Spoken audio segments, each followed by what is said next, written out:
இது பார்த்தீங்கன்னா ஒரு டே இன் மை லைஃப் vlog தாங்க. நாங்கள் ஒரு சின்ன ட்ரிப் போயிருந்தோம். அதை தான் இதில் ஷேர் பண்ணியிருக்கிறேன். கொஞ்சம் இன்ட்ரெஸ்டிங்காக தான் இருக்கும், பாருங்கள் வீடியோவை. மார்னிங் வந்துட்டு எலும்பியாச்சு. எலும்பினோடனே எப்பவும் போல் ஃபஸ்ட்டு டோரை ஓப்பன் பண்ணிட்டேன். இன்றைக்கி கொஞ்சம் சீக்கிரமாக எலும்பிட்டேன். அதனால் இன்னும் வெயில் ரொம்ப வரல. இந்த இடம்லாம் பார்க்குறதுக்கு நல்லா சூப்பராக இருக்கும். கொஞ்சம் வெயில் வந்தப்புறம் தான் பார்க்கவே முடியாது. வெயில் தாங்க முடியாமல் அந்த குளத்துக்குள்ளாடி இருந்த புல் கூட வாடுறதுக்கு ஆரம்பிச்சிடுச்சு. சம்மர் முடிஞ்ச அப்புறம் இதெல்லாம் ஓகேவாயிரும். முந்தின நாள் ரசமலாய் கேக்கு செஞ்ச ரசமலாய் கொஞ்சம் இருந்துச்சு, அதுவும் கெட்டு போய் இருக்குது. இனிமேல் தான் க்ளீன் பண்ணணும். எப்போவுமே பார்த்தீங்கன்னா எனக்கு வந்துட்டு எல்லா பாத்திரத்தையும் கழுவுவேன். எனக்கு லாஸ்ட்டாக ஒரு பாத்திரம் இருக்கும்போது எனக்கு கழுவ தோணவே செய்யாது. அப்படி மீதி வந்தது தான் அந்த ரசமலாய் பாத்திரம். சரி, அது ஓகே இருக்கட்டும். நாங்கள் வந்துட்டு காலையில் ட்ரிப்புக்கு கிளம்பிட்டோம். ஹஸ்பண்ட் வந்து காலையில் ஆப்பம் வாங்கிட்டு வந்திருந்தாங்க. சாப்பிட்டுட்டு அப்படியே கிளம்பியாச்சு. எங்கே போகிறோன்னு பார்த்தீங்கன்னா லூலு மால் தான் போகிறோம். ஆனால் காலையிலலாம் கிளம்பலைங்க. மத்தியானம் ஒரு 12:30 மணிக்கிட்டலாம் ஆகிடுச்சு. ஏன்னா போகணுமா வேண்டாமான்னு யோசிச்சு கடைசியில் சரி ஓகே போயிட்டு வந்துடுவோம் அப்படின்ட்டு கிளம்பிட்டோம். ரொம்ப நாள் ஆகுதுங்க வெளியே போய். பொதுவாக எனக்கு வந்துட்டு வெளியே போனாலே எங்கேயாவது மாலுக்கு போகிறது ரொம்ப பிடிக்கும். ஆனால் வந்துட்டு ரொம்ப பொருட்களெல்லாம் வாங்க மாட்டேன். ஏதாச்சும் டிஃப்ரெண்ட்டாக இருந்துச்சுன்னா அதை மட்டும் வாங்குவேன். மற்றபடி போனோமா அள்ளி கட்டிட்டு வந்தோமா அந்த மாதிரி ஆள் நான் கிடையாது. எப்போவுமே அப்படி தான். ஏன்னா வந்துட்டு யோசிப்பேன், ஒரு செகண்ட் யோசிப்பேன், இது நம்மளுக்கு தேவைப்படுமா, நம்ம இதை கொண்டு போய் யூஸ் பண்ணுவோமா அப்படின்ட்டு. அதனால் ரொம்ப வாங்க மாட்டேன். அதே போல் தான் இன்றைக்கி நாங்கள் வந்துட்டு லூலு மால் தான் போகிறோம். ஆனால் ஷாப்பிங் பண்ணுறதுக்கோ எதுக்குமே போகலை.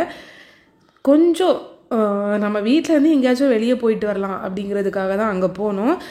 இது பார்த்திங்கன்னா சைனாவில் இருக்கக்கூடிய பெருஞ்சுவரெலாம் கிடையாதுங்க.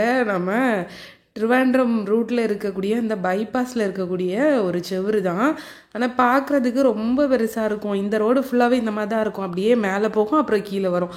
ஸ்டார்டிங்கில் முன்னாடியெல்லாம் போகும்போது எனக்கு பயமாக இருக்கும். ஸோ இங்கே கீழே இருக்கும் பார்த்தீங்களா, அப்படி பயமாக இருக்கும். இப்போ பழகிடுச்சு. அப்படியே ஒரு வழியாக பேசி நானும் லூலு மால் பக்கத்துலேயே வந்தாச்சு. அங்கே தூரத்தில் தெரியுது பார்த்தீங்களா. எப்படியும் இங்கே போய் ஒன்றுமே வாங்க போகிறது கிடையாது. ஜஸ்ட் அப்படியெல்லாம் பார்த்துட்டு எடுத்துகிட்டு சாப்பிடுவோம். எங்களுக்கு பிடிச்சதெல்லாம் வாங்கி சாப்பிடுவோம். ஆனால் ஷாப்பிங் வந்துட்டு ரொம்ப பண்ண மாட்டேன். பிடிச்சிருந்தா வாங்குவேன், இல்லையா வேண்டான்னு சொல்லிட்டு அப்படியே விட்டுறது தான்.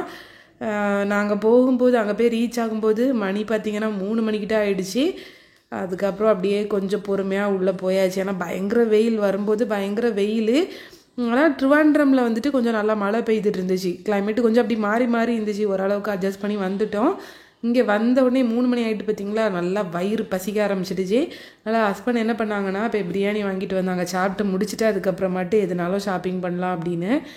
என்னை தனியாக இங்கே நீ என்ன வேணாலும் வாங்கிக்க, நான் காரில் போயிருக்கேன்னு சொல்லிட்டு ஹஸ்பண்டும் பையனும் காருக்கு போயிட்டாங்க.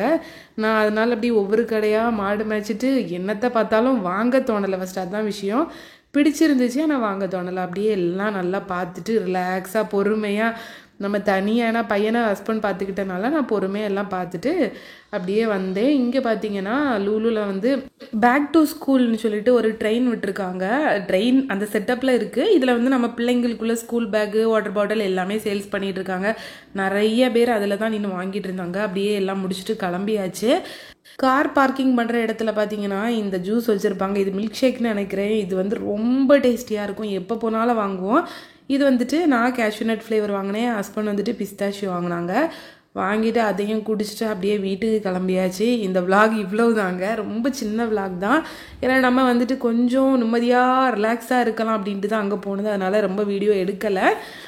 இதில் வந்து பல்ப் வாங்கின விஷயம்னு பார்த்தீங்கன்னா இந்த பெர்ஃப்யூம் தாங்க. ஹஸ்பண்ட் வந்துட்டு ஷாப்பிங் பண்ண வரவே இல்லை. கடைசியில் கொஞ்சம் நேரம் வந்தாங்க. அந்த நேரம் பார்த்தீங்கன்னா அந்த பெர்ஃப்யூம் கடையை பார்த்துட்டு இங்கே போய் பெர்ஃப்யூம் வாங்குவோம் அப்படின்ட்டு கூட்டிகிட்டு போனாங்க. அங்கே போனால் ரேட் எதுவுமே கேட்கல, வகை வகையாக கொடுத்து ஸ்மெல் பண்ண சொன்னாங்க. அவங்களும் நல்லா ஸ்மெல் பண்ணி பார்த்துட்டு ஃபைனலாக ஒரு பெர்ஃப்யூமை செலக்ட் பண்ணிவிட்டு அவங்கக்கிட்ட சொன்னோன்னே அந்த அக்கா சொன்னாங்க 150 ml 3000 rupees அப்படின்னாங்க. எனக்கு ஒன்றும் சொல்ல முடியாது. இவ்வளோ நேரம் நம்ம ஒன்றும் வாங்கலை, கடைசியில் இதில் வந்து விழுந்துட்டோமே அப்படின்ட்டு இருந்துச்சு. சரி, ரேட்டெல்லாம் கேட்டாச்சு, நம்ம நல்லா ஸ்மெல் பண்ணி பார்த்தாச்சு, இனிமேல் என்ன சொல்கிறது அப்படின்ட்டு தான் ஒரு 50 ml கேட்டோம். அப்போ 1750 சொன்னாங்க. இனிமேல் வேறு வழியே இல்லை, வாங்கி தான் ஆகணும் அப்படின்ட்டு வாங்கியாச்சு. ஃபஸ்ட்டே இதோட ரேட்டை கேட்டுட்டு பேசாமல் கிளம்பி போயிருக்கணும், தப்பு பண்ணிட்டேன். பட் ஓகே, இதோட ஸ்மெல் பார்த்தீங்கன்னா ரொம்ப சூப்பராக இருக்குது, ரொம்ப லாங் லாஸ்டிங்காகவும் இருக்குது. அதுக்கு ஒர்த்து தான். சரி ஓகே. அப்புறம் பார்த்தீங்கன்னா இந்த மாம்பழம் வாங்கிட்டு வந்திருந்தேன். அதை பொதுவாக எனக்கு மாம்பழம்னா ரொம்ப பிடிக்கும். இதை பார்த்தோன்னே வாங்கிட்டேன். இதோட ஒரு ரேட்டு பார்த்தீங்கன்னா 1 kg 258 என்னமோ போட்டிருந்தாங்க. ஏதோ வித்தியாசமான மாம்பழம்னு நினைக்கிறேன். இதோட நேம் பார்த்தீங்கன்னா கொட்டூர் கோணம் என்னமோ போட்டிருந்தாங்க. நீங்கள் சாப்பிட்றீங்கன்னா கண்டிப்பாக சொல்லுங்கள். ஆனால் டேஸ்ட் வந்து நம்ம நார்மல் மாம்பழம் மாதிரி தான் இருக்குது, பட் ரேட்டு தான் அதிகம்.